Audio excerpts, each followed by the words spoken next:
भगवान की इच्छा के बिना पत्ता भी नहीं हिलता, तो फिर क्या इस दुनिया में जो भी बुरे काम होते हैं सब भगवान करते हैं?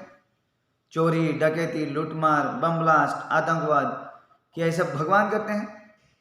तो नहीं, ये जीवात्मा की इच्छा है।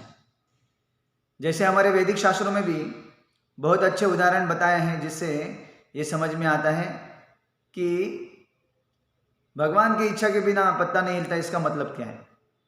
तो मुंडक उपनिषद में एक सुंदर श्लोक आता है, द्वा सुपर्णा सयुजा सखाया समानम वृक्षम परिशस्व जाते तयोर अन्य पिपलम स्वादु अत्ति अनशनन अन्य अभिचाकशीति।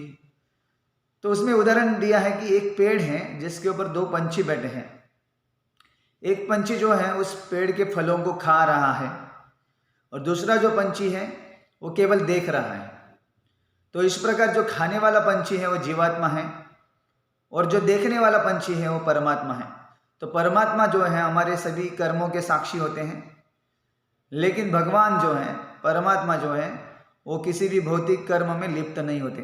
न माम कर्माणि लिम्पन्ति न मे कर्म फले स्पृहा। तो भगवान को ना तो कर्मों के फल की कोई अभिलाषा है, ना ही वो कर्म में कभी बद्ध होते हैं। श्रीमद् भगवद गीता में भगवान श्री कृष्ण 13वें अध्याय के 23वें श्लोक में बोलते हैं कि उपद्रष्टा च अनुमंता च भर्ता भोक्ता महेश्वर परमात्मेति चाप्युक्तो देहेस्मिन् पुरुषः परम। तो उसमें भगवान श्री कृष्ण कहते हैं कि हर जीव के हृदय में आत्मा के साथ मैं परमात्मा भी रहता हूँ, हम दोनों रहते हैं वहाँ पे। और मैं परमात्मा रूप में उपद्रष्टा मतलब मैं साक्षी हूँ। वो जीव क्या क्या करता है, क्या क्या सोचता है, उसका मैं साक्षी हूँ।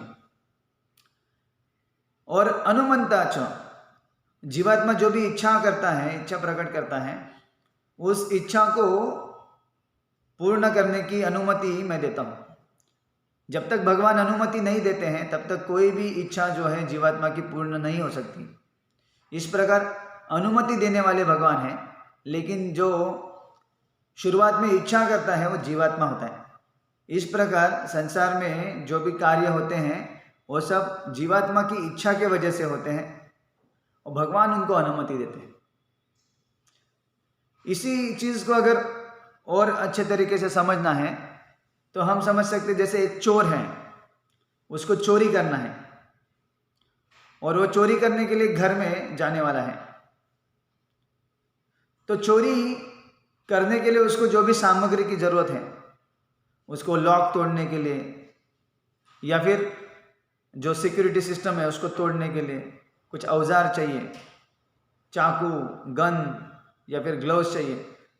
वो सब वस्तुएं जो हैं उसको मिलती है इस भौतिक संसार से और उसको कहते हैं उपादान कारण। और जो निमित्त बनता है, उस कार्य को जो करता है वो बोलते हैं, उसको बोलते हैं निमित्त कारण। इस प्रकार जो चोर है वो निमित्त कारण है और भगवान, क्योंकि इस संसार में जो भी चीज़ें प्रोवाइड करते हैं वो सब भगवान करते हैं, तो उन वस्तुओं के बिना वो कार्य नहीं हो सकता है, इसलिए उपादान कारण भगवान है।